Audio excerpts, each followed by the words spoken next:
Bienvenue sur Goldfish, le podcast du content marketing. Ici, je vous donnerai avec mes invités des tips sur la meilleure stratégie de contenu à adopter quand vos clients sont aujourd'hui exposés à plus de 3500 messages par jour. Je mettrai en avant des sociétés françaises et internationales coup de cœur. Je vous partagerai des techniques qui permettent de capter l'attention de vos clients. Et pour finir, on décryptera ensemble les nouvelles tendances éditoriales et les formats de demain. Allez, c'est parti, Goldfish. Alors aujourd'hui, je reçois Alice Zaguri. Salut Alice, comment ça va ? Ça va et toi ? Ça va super bien. Alors t'es mon premier épisode de l'année. Alice, tu sais, notre attention est passée sous celle du poisson rouge, du Goldfish. Donc je vais te demander, comme la coutume le veut maintenant, de te présenter en moins de 8 secondes. Eh bien, je suis présidente et cofondatrice de The Family qui accompagne des startups. 8 secondes, je pense que j'ai tenu le truc. Ouais, c'était ça, donc c'était droit au but. Je dirais que c'est pas mal. Bon, si je t'avais donné un peu plus de temps, tu aurais pu me dire que tu avais lancé le camping en 2011, qui était un accélérateur de start-up. Évidemment que The Family, tu l'avais fait avec 2 associés, Oussama et Nicolas. C'est devenu une société d'investissement, une famille d'entrepreneurs, un truc de dingue pour ceux qui ne connaissent pas. Je vous enverrai le lien en barre d'infos. Tu viens de lancer Gold Up, qui est un programme qui permet aux femmes de lancer ou relancer leur entreprise en ligne. Et tu aurais pu aussi nous dire que tu es une danseuse de ouf. Ou encore plus sérieusement, que tu as reçu le prix Clémentine décerné par Veuve Clicquot aux meilleures femmes d'affaires. Oh là là. J'ai envie de dire, waouh, pas mal quand même. Ouais. Donc je suis super honoré de t'avoir et je te propose qu'on attaque direct dans le vif. Ok, génial. Allez. Let's get ready to rumble! Donc j'ai sincèrement rarement rencontré d'entrepreneurs ou de sociétés qui misent autant que toi, que vous chez The Family, sur le contenu. À ce sujet, on dit que le contenu répond souvent à des objectifs de notoriété, d'engagement, de conversion. Chez vous, on a l'impression que le contenu, c'est à tous les étages, que c'est l'ADN de The Family. Donc j'aimerais, et je pense qu'on a tous envie de savoir d'où ça vient, comment ça s'est fait. Et tu me le disais un peu en intro quand on papotait avant de lancer l'épisode, que oui, The Family égale contenu, c'est ce que vous êtes aujourd'hui. Complètement. En fait, le contenu, nous on appelle ça l'éducation chez nous. Yes. L'enjeu pour The Family, c'était de pouvoir accompagner donc des startups prometteuses.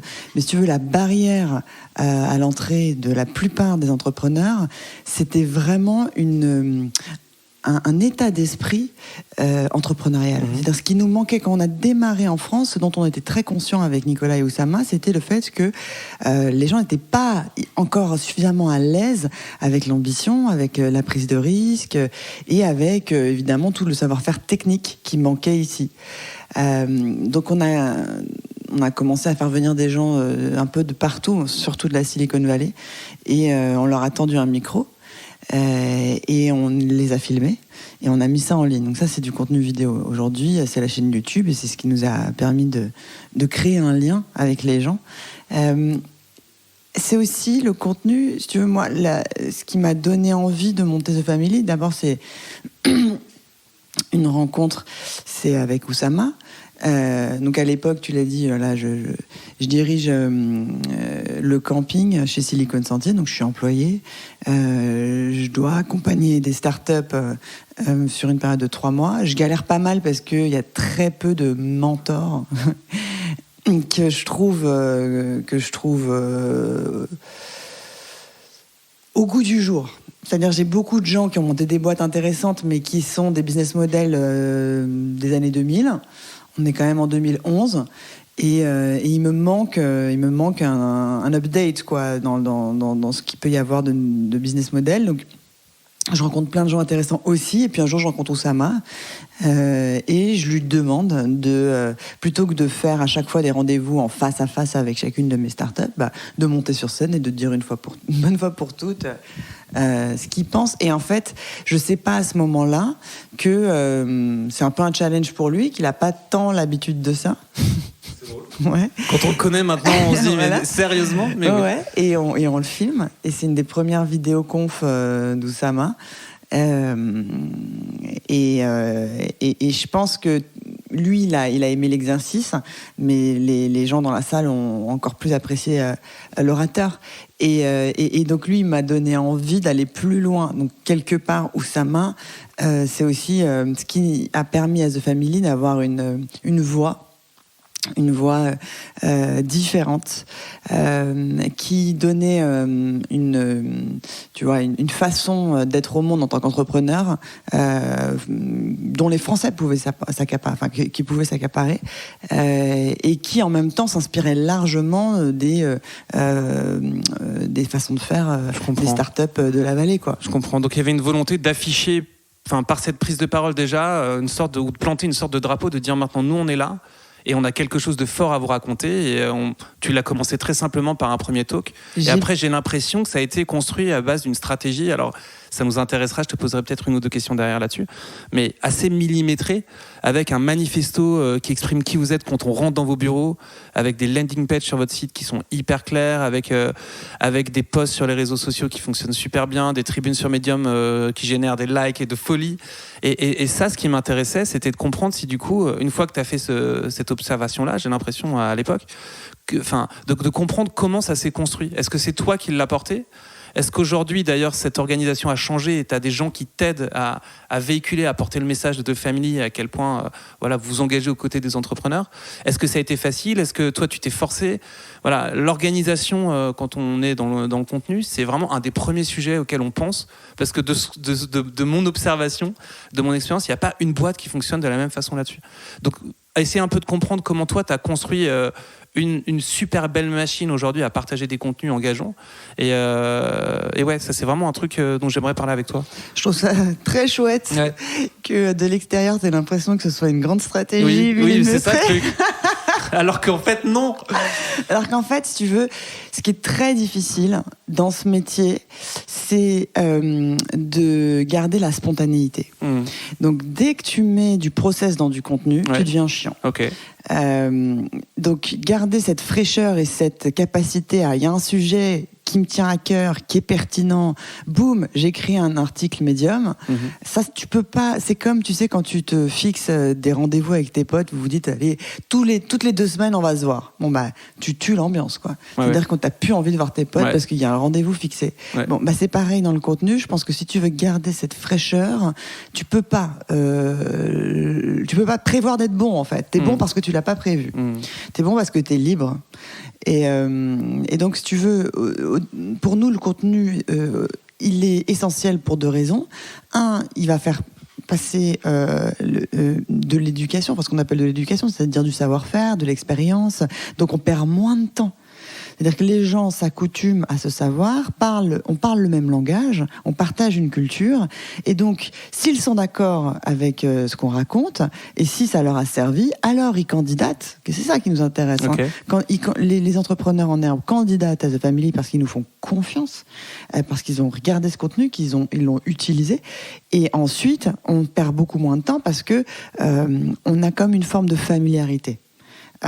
Ils ont tellement lu et regardé les vidéos qu'ils ont une confiance. Quand on dit prendre la confiance avec les gens, ils ont la confiance. Et un alignement avec vous, j'ai l'impression. C'est ça, c'est-à-dire qu'ils comprennent tout de suite qui sert à quoi. Alice, elle va plutôt aider sur ces sujets parce que j'ai vu une vidéo où elle parlait de ça. Et j'aime cette prise de confiance. C'est sous l'enjeu de Family, créer cette familiarité. En fait, quand je te dis au départ, on crée The Family parce qu'il n'y a pas le niveau d'ambition, la prise de risque et la culture entrepreneuriale locale ici en France puis en Europe, c'est vrai, mais c'est pas que technique. C'est aussi une histoire, quand je parle de confiance, c'est une histoire d'accoutumance aussi, c'est une histoire de créer un espèce de lien et d'endroit, tu vois, où il devient normal d'aborder tous ces sujets. Donc chez nous, il va falloir peut-être encore plus en faire côté contenu pour comme combler un manque qu'il y a eu. Et le nourrir, en fait. C'est-à-dire qu'à un moment, pareil, j'ai l'impression qu'aujourd'hui, il y a beaucoup d'attentes derrière The Family. C'est-à-dire que vous avez tellement été à la hauteur qu'il faut le nourrir, il faut en être à la hauteur. Et ça doit pas être facile, je pense. Ouais, alors je suis pas trop là-dedans, moi. Tu vois, il y a un truc qui me dérange, par exemple, avec le contenu, c'est qu'on peut vite avoir envie de faire de la quantité. Et encore une fois, je préfère ne rien écrire pendant longtemps, je préfère ne rien poster pendant longtemps, mais quand on poste un truc, ça make sense, tu vois, on en est fier et il y a des trucs à dire. Moi, je passe mon temps à review des textes si tu veux, en interne dans cette équipe, à chaque fois à dire mais qu'est-ce que t'as voulu dire ? Mais qu'est-ce qu'on s'en fout ? Mais retourne à l'essentiel. Mais en fait, il sert à quoi ce texte ? Si c'est juste pour faire du bruit, mais je t'en supplie, arrête tout de suite. C'est quoi. sûr. C'est horrible, j'en peux plus. Je trouve que ça irrespectueux en fait, envers soi-même, envers les autres. Bien sûr. Donc vraiment à chaque fois se poser la question, quelle est mon intention quand j'écris quelque chose ?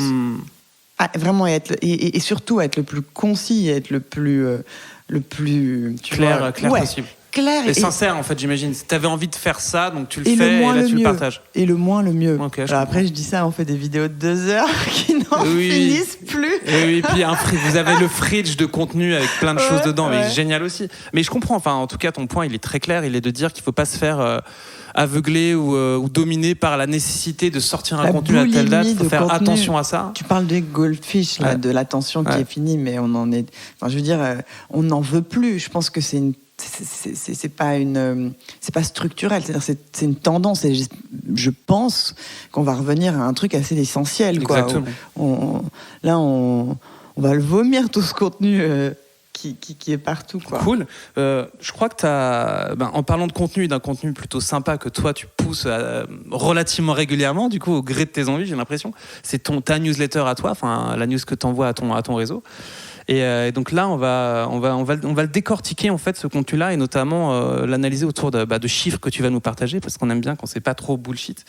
Et c'est ce que j'ai appelé l'instant Golden Number.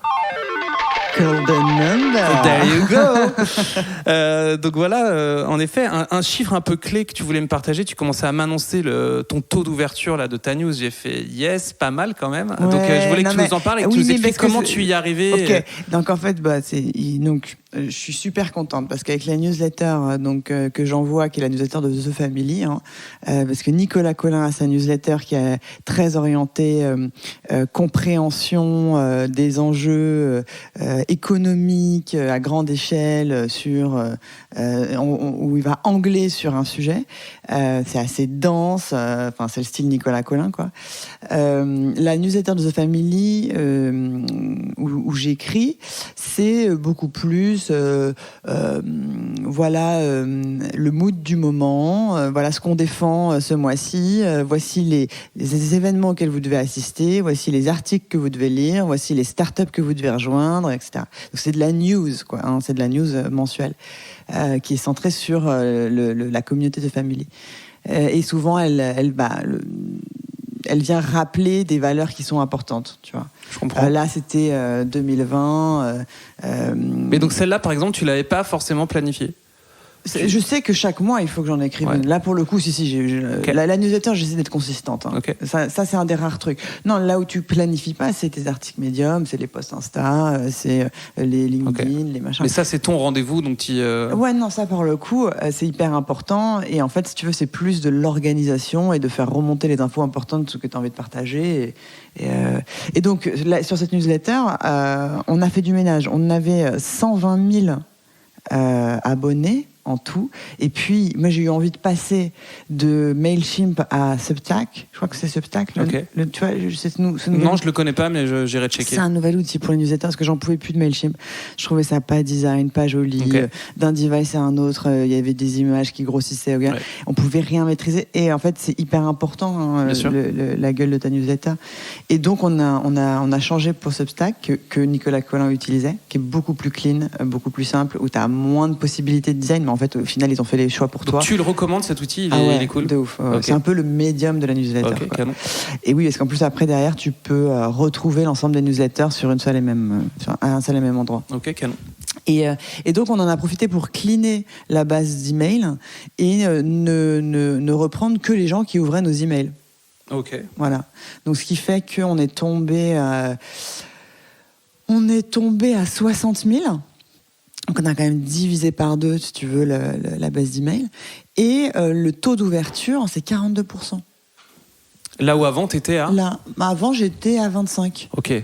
Donc t'as fait à la fois un job de templating de ton email, de ta news qui est un peu mieux foutu qu'avant, donc tu trouves qu'elle s'affiche mieux, et qu'elle dégage un truc plus aligné avec ce que tu voulais. Ouais. Et par ailleurs, en effet, en nettoyant un peu ta base, tu t'es rendu compte que ça faisait sens parce que les gens l'ouvraient plus, ça paraît normal, mais tu préfères avoir des gens captifs à ce que tu fais plutôt que l'envoyer à plein de gens qui sont pas super Ouais, puis pertinents. je me suis permise d'écrire un peu plus là pour le coup, Ah, ok, cool. d'être un peu plus longue. Et donc ça, ce chiffre-là, t'es 42%, Ouais. tu vas le suivre maintenant, c'est Ouais. important pour Donc toi. ça a toujours été le taux Ok, d'ouverture. ok, cool. Ouais. Et le taux de clic versus ouverture, tu le suis aussi Alors non, je le regarde pas comme ça. Par contre, ce que je demande, c'est à chacun des gens que je mentionne, est-ce que ça t'a servi ? Ah, ok. Et là, typiquement, on a mentionné Gold Up, Madrinas, Ouais. deux initiatives pour les femmes, qu'elles soient entrepreneuses ou investisseuses. Et ça a servi puisque ça a rempli les workshops. On a fait un zoom sur une fille que j'adore, qui est une entrepreneuse incroyable, qui a monté une boîte qui s'appelle Quasi Demi. Ah, j'ai vu, ouais. Voilà, sur Emna. Et je sais que elle a eu plein de retours positifs et des retours quali. Ok. Si tu veux, elle, son objectif, c'est pas qu'il y ait des gens qui s'abonnent forcément à son Bien sûr, Instagram, on s'en bien sûr. fout. C'est qu'il y ait des gens qui comptent, qui par derrière ensuite lui envoient un email et elle disent ah c'est pas mal. Donc elle, c'était de la notoriété. déjà de se faire connaître, puis après l'engager un peu en suscitant des réactions. Exactement. Trop cool. Ouais. Ok, canon. Donc ça c'est donc ton 42% là. C'est ton C'est marrant, 42 il est beau, il est beau. drôle. C'est ton golden number. Écoute, parfait. Merci pour ce témoignage, c'est cool. Là maintenant, ça va être la minute oh wow. Oh wow! Donc l'effet oh wow, c'est l'effet que tu génères très souvent, j'imagine, avec tes contenus, les tiens en direct ou ceux de Family. Moi, j'espère, mais tu sais, Et ouais, mais sur le site, en tout cas, ça m'a déjà fait cet effet. Ouais, mais ouais. toi, tu dirais que le contenu un peu star de Family aujourd'hui, celui qui fait réagir les gens et dont vous pourriez pas vous passer, c'est lequel ? c'est Oussama en vidéo. C'est lui. Mm. Ok. Clairement. Mais c'est ce qui nous a. Excuse-moi, je mange du chocolat en même temps. T'inquiète, je viens de lui offrir une petite tablette de chocolat et je crois qu'on est en train de se la partager à deux. Là, tiens, j'y vais d'ailleurs. Hop. Vas-y, fais-toi Et plaisir. elle est pas dégueulasse. Vas-y. Ben, moi, c'est Oussama. Ben, t'as déjà regardé une conférence d'Oussama? oui. Ben, il provoque un effet, quoi. Il a. En tout cas, la sensation quand t'écoutes Oussama, c'est merde, le con, il dit des choses que je savais, mais que je m'étais jamais vraiment prononcé de cette. Enfin, j'avais pas conscientisé de cette façon-là. C'est intéressant la façon dont il en parle. Ouais. Et il donne confiance. En fait, t'as l'impression qu'il est pas en train de te la faire. C'est-à-dire qu'il te raconte un truc qui sort de son cœur et il te raconte la chose telle qu'il est en train de la voir à cet instant précis, en fait. C'est ça qui est très fort, je trouve, Oui, quand tu il vois parle. aussi que c'est pas préparé, effectivement. Ouais. Je pense qu'en fait, j'imagine qu'il l'a en partie scripté, que je le vois pas monter sur scène sans savoir de quoi il va parler. Mais en tout cas, quand il te parle, tu sens clairement que c'est lui, c'est-à-dire qu'il est pas en train de jouer un rôle. Et ça, je pense que dans le contenu, je le vois très bien aujourd'hui avec tous nos clients, ce qu'on peut faire. Et toi, ce que tu me racontes, c'est ne pas mentir, en fait, c'est d'être ce qu'on est et de le partager. Et en effet, t'as raison, il le fait à sa façon et ça fonctionne super bien. C'est vraiment inspirant, je trouve. Il est original. Il est très original. Et ouais, ça résonne pour plein de gens. Canon. Donc ça, ok, c'est le contenu qui te vient à l'esprit. Moi, j'avais autre chose aussi. Alors, c'est pas vraiment un contenu à proprement parler, mais c'est ce qu'on appelle la charte graphique. C'est votre charte graphique, votre branding même, j'ai envie de dire. Quand on rentre chez The Family, on rentre pas n'importe où. Il y a beaucoup de passants dans la rue qui se demandent ce qui se passe là-dedans. Quand même, tu le sais maintenant. Je pense que tu le vois même plus, ça. Mais vous avez quand même une charte graphique et je la partagerai qui est assez hallucinante. Hein. Je lisais un article de toi qui disait que j'étais assez clivante et que ça te dérangeait pas d'être clivante, d'avoir des partis pris, d'afficher quelque chose de fort. Et je pense que c'est intéressant pour tous ceux qui nous écoutent là de comprendre comment est-ce que c'est toi qui as porté cette charte graphique là faite de chats mystiques, de lions, de couleurs stellaires, enfin c'est assez dingue. C'est venu d'où ce truc là en fait? Le point de départ c'est quoi? Et ensuite comment tu te dis j'y vais? Et après, comment tu l'as fait vivre cette charte? Parce qu'aujourd'hui, elle est partout et je pense qu'elle fait votre force. Si tu veux, notre métier à The Family, c'est vraiment de dire aux gens permettez-vous d'entrprendre. Allez au bout de qui vous êtes. Donc, tu parles d'authenticité là. Ouais. Et donc, si nous, on le voit bien, un entrepreneur intéressant, c'est quelqu'un qui est absolument lui-même. D'accord ? Qui va au bout de ses convictions. On ne sait jamais s'il est fou ou s'il Ou si c'est un génie. Exactement. D'accord. Donc il faut être absolument soi-même. Donc Oussama, il est absolument soi-même. Il est original. Il te permet de penser différemment, hein, et d'assumer tes convictions. L'identité, finalement, c'est la même chose. C'est-à-dire, moi, j'avais envie d'exprimer ce que j'estime être le beau. Donc c'est bienvenu de toi, en fait, tout ça. Voilà. Oui, et surtout, ce qui est génial, c'est que Nicolas et Oussama m'ont laissé faire. Ils t'ont dit, vas-y, c'est ton sujet. Oui. Et puis, j'avais envie d'une identité qui dise, on se donne la permission. Ok. Permettons-nous d'être différents. Et voilà. Et après, les choix, pour moi, ils sont absolument justifiés. Mais si tu les expliques, je pense que toi, tu les ressens simplement. Ce que tu ressens, c'est l'originalité, l'authenticité. Il y a un truc, il y a du kitsch. Voilà. Et moi, je peux te justifier chaque choix en t'expliquant que, voilà, moi, je suis très inspirée par l'art déco parce que c'est une période où, en fait, on a accompagné la révolution industrielle avec une nouvelle forme d'ambition dans les buildings, tu vois, les buildings art déco à New York, qui disaient à l'homme, allons-y, on va toucher le ciel, c'est possible. Et c'est aussi retwisté avec un style internet loufoque, très glittericious, pour dire, on va détourner tout ça aussi. Ça. Et il y a des animaux parce que ça nous, moi, en fait, ça me rappelait Wes Anderson, tu vois, le Fantastic Mr. Fox, qui j'aime beaucoup son style, parce qu'il a un style ancien revisité, très, tu vois, c'est des beaux plans, c'est assez esthétique, et il y a beaucoup de symétrie. La symétrie que tu retrouves dans l'art déco, la symétrie qui signifie aussi petit monde, petit écosystème, théâtre, tu vois, avec des acteurs qui ont des rôles. Et ce qu'on fait à The Family, c'est un petit théâtre, tu vois.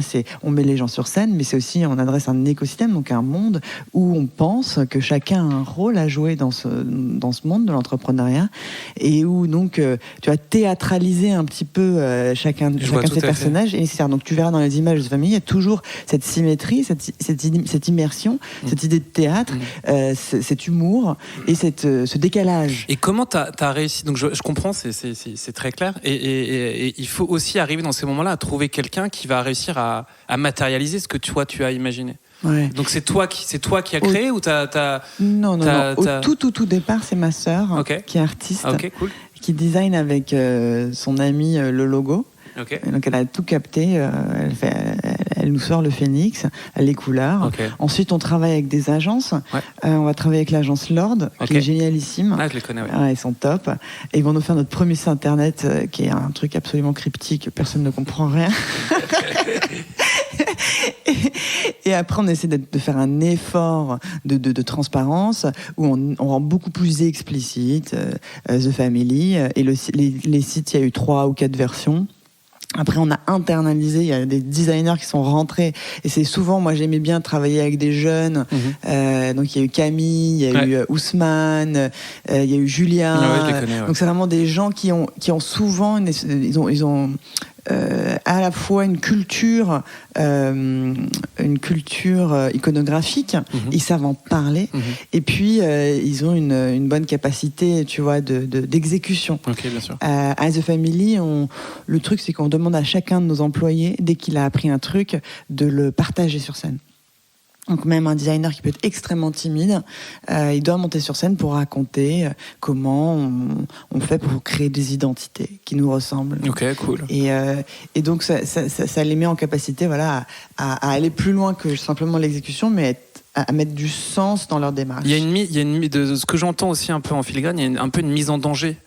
C'est-à-dire qu'il faut y aller, c'est-à-dire comment, vas-y, n'hésite pas à tenter, à tester le truc, à créer.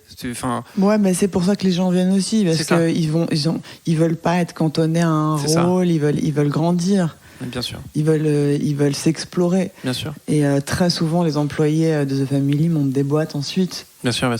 Canon. Écoute, c'est top. J'imagine aussi, c'était ma première question, que parfois ça marche pas forcément comme on l'a prévu et que ça fait game over. Game over. Est-ce qu'il y a des trucs qui n'ont pas marché? Alors là, je rattache toujours quand même ça au contenu, à la strate de contenu, pas forcément à l'échec de l'entrepreneur, même si tu as envie de parler de ça, bah vas-y.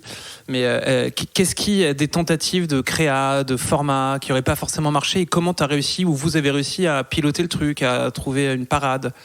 C'est très souvent. Il y a tout le temps des trucs qui marchent pas. En fait, ce qu'il y a de plus rare chez The Family, c'est ce qui marche. Ouais.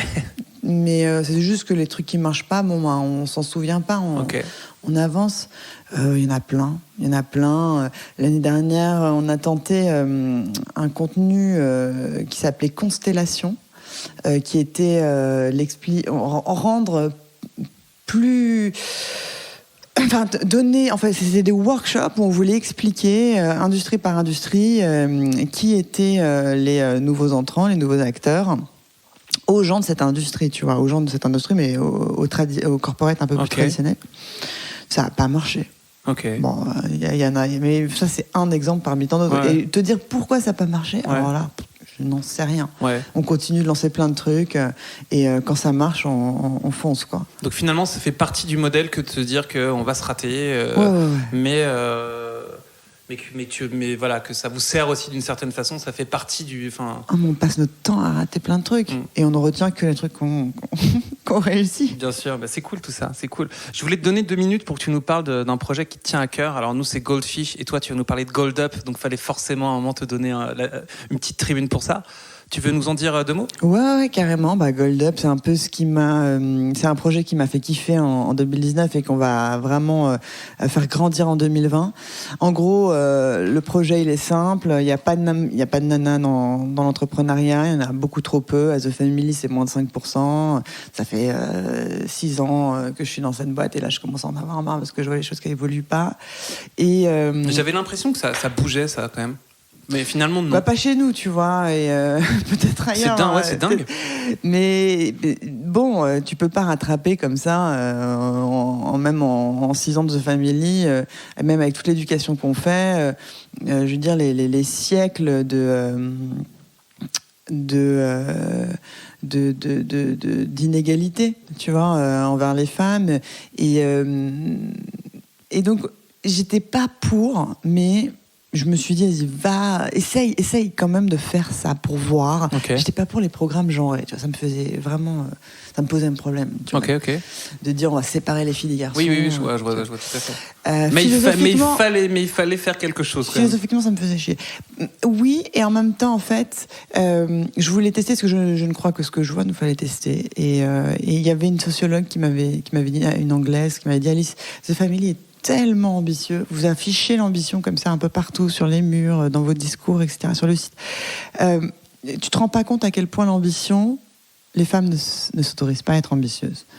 Et je dis, ah ouais. Elle me dit, ouais. Et donc je me dis, ok, je crée un programme que pour les femmes et on va moins mettre l'ambition comme ça de prime abord, comme un critère pour rentrer dans ce programme. Et donc, on a créé Gold Up en disant, tu veux monter une boîte, tu veux lancer ton activité en ligne, tu as 5 semaines, 50 nanas, 10 experts qui vont t'aider. Tente. Et ça fait quelques mois et ça cartonne. C'est canon. Et j'adore. Et c'est pour nous, pour The Family, alors, mon but, c'était pas de faire rentrer des startups dans The Family, mais ce qui se passe, en fait, c'est que par capillarité, du coup, dans notre deal flow, il y a beaucoup plus de nanas qui candidatent à The Family. Cool. Et surtout, tu as une communauté hyper vivante et que je ne connaissais pas, nouvelle et foisonnante de Goldies et de Goldies qui, moi, m'apportent de la joie. C'est génial, ok. Et surtout, qui montent des business, je les vois, tu vois, c'est un champ de fleurs qui éclot, tu vois. C'est un kiff. C'est vraiment un kiff. Trop cool. Bravo pour ça, c'est top. C'est cool. Congrats. Et il y a Gold Up, mais il y a Madrinas aussi. Ah oui, alors vas-y si tu veux. Je te la sors aussi. Parce que mais en 8 secondes. En 8 secondes, Madrinas, comment apprendre à investir quand t'es une femme. Quand t'es une femme. Ouais, et que t'as les capacités d'investissement. Voilà. Puis j'ai vu la petite Salomé en bas qui est en train de porter ce truc-là avec toi. Elle a l'air d'être super ambitieuse, justement. La grande Salomé. Donc bravo, mais tout ça, on y arrive parce qu'il y a des gens qui nous inspirent. Il nous reste 5 petites minutes à passer ensemble. Bon, plus si ça t'inspire. Mais toi qui as vu passer genre plus de 300 startups, je pense, je les compte même pas, j'imagine même peut-être 1000.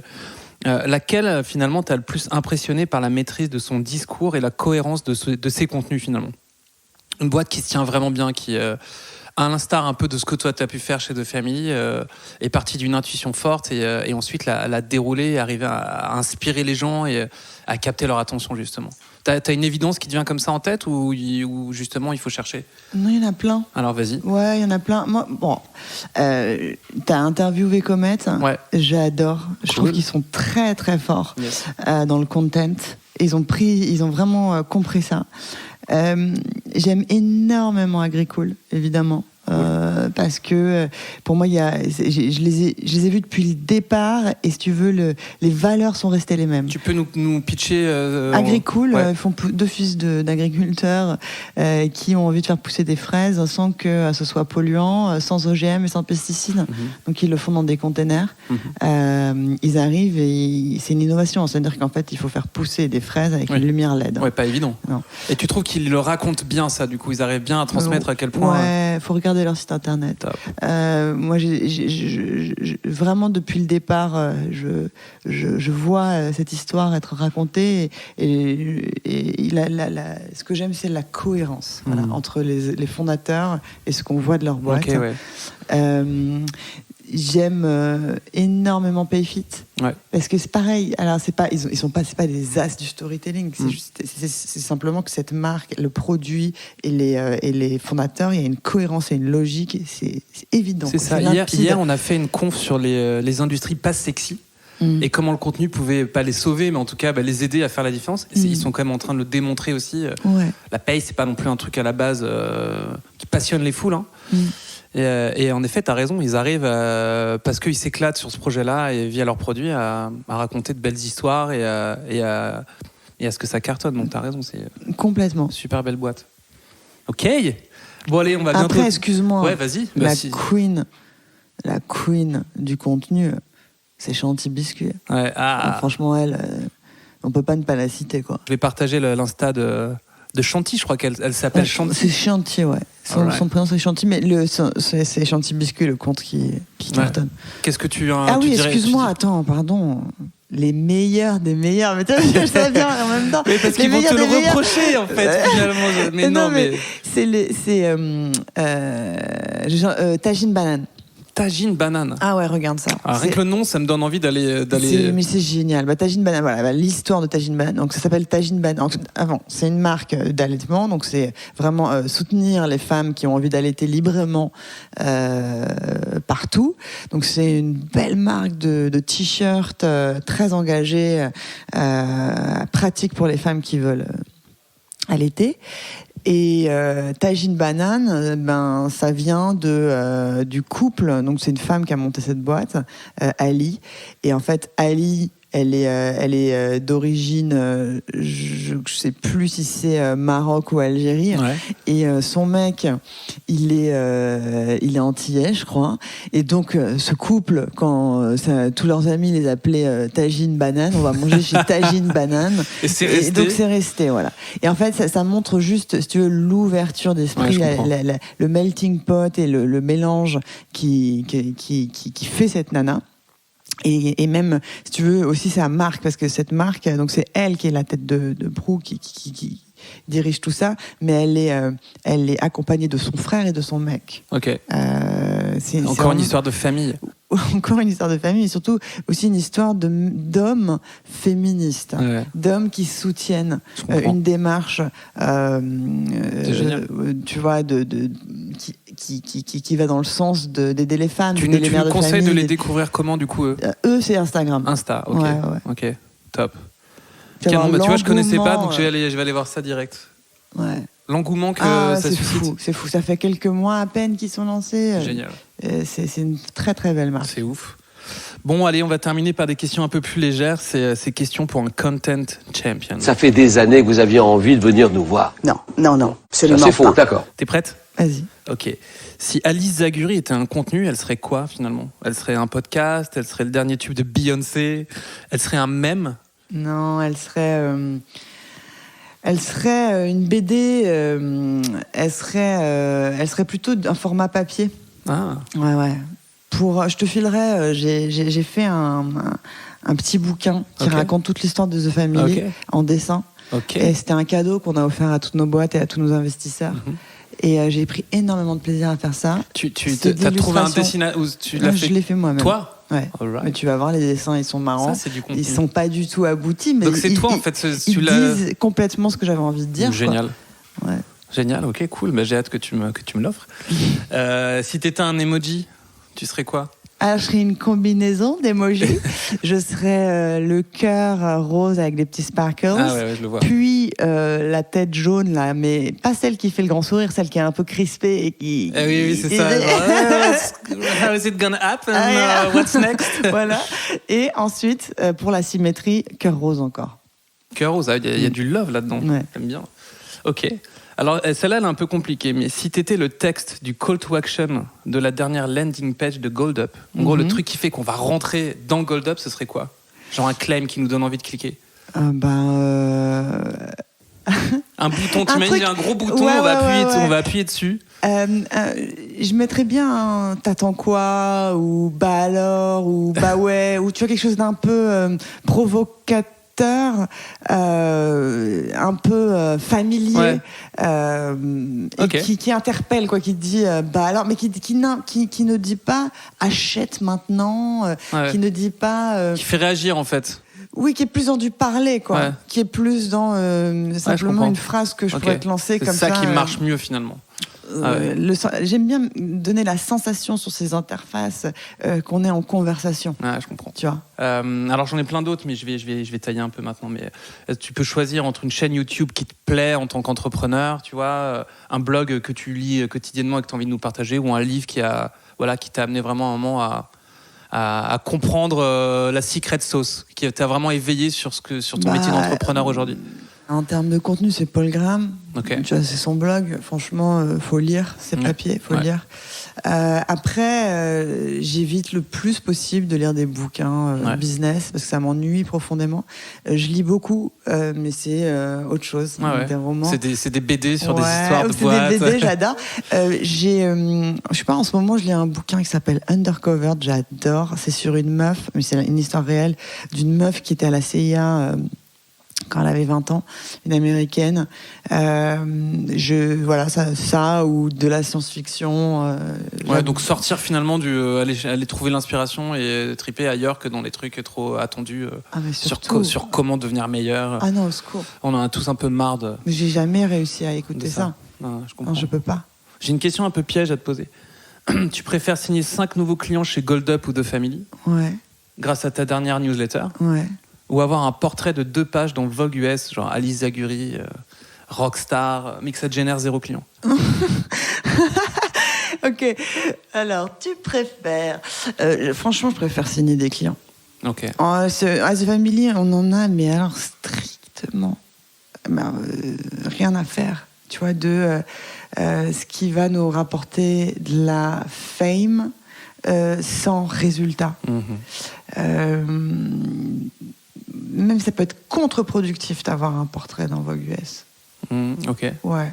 Parce que ça te place à un niveau où tu es plus abordable. Or, notre métier, c'est d'être sur le terrain. Je comprends. Et ça sert à rien de créer comme ça une espèce d'aura distante. Tu veux, au contraire, tu veux être accessible. Donc, je vois pas trop l'intérêt de se distancier. C'est cool.